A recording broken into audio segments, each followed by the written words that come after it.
At just 8 years old, Augustine was sold by the very people meant to protect him.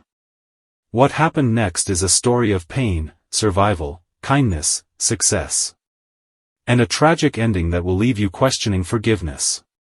This is the life and death of Augustine.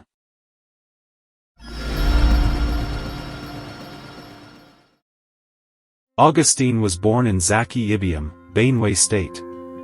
One day, his parents sold him to a strange man. He was only 8.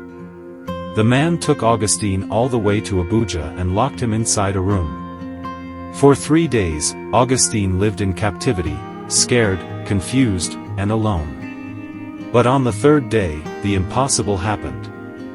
He escaped. With no idea where he was going, Augustine ran, as fast as his small legs could carry him. That night, he slept near a park. For the next 2 days, he survived by begging for alms just to eat. On the 3rd day, Augustine noticed a group of children his age camping in the park. Hungry and desperate, he approached them, hoping for food scraps. That moment changed his life forever. He met Mrs. Sue, the woman who led the group. She spoke to Augustine and quickly realized he was lost and alone. Instead of turning him away, she fed him, sheltered him, and promised to help reunite him with his family. Mrs. Sue was also from Benue State, so she traced Augustine's parents. But when she finally found them, they denied having a child named Augustine. Why? Because they feared they would be asked to return the money they received for selling him. Heartbroken but determined, Mrs. Sue and her husband made a bold decision. They adopted Augustine. He became their first son. They put him through primary school, secondary school, and college. While in college, Augustine sold ice cream to earn extra money. He was humble. He was kind. And everyone loved him. People were drawn to him, not just because he worked hard, but because of the goodness in his heart. Just 2 years after graduating, Augustine opened his own restaurant. It thrived. Not just because the food was good, but because Augustine treated everyone with respect. He was welcoming. He was generous.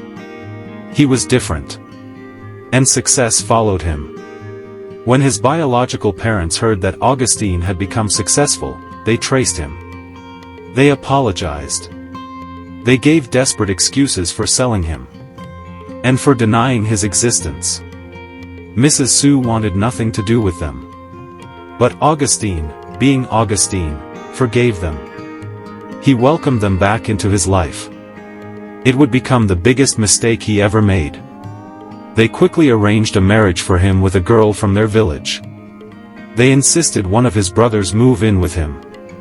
3 months after his wedding, Augustine was found dead. He had been poisoned, spiritually. The parents had never changed. They were still driven by money. They sent his wife to poison him.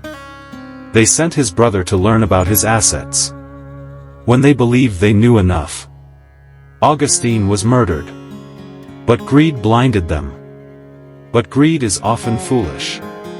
Augustine owned almost nothing. No properties. No hidden millions. His next of kin, Mrs. Sue, and her husband.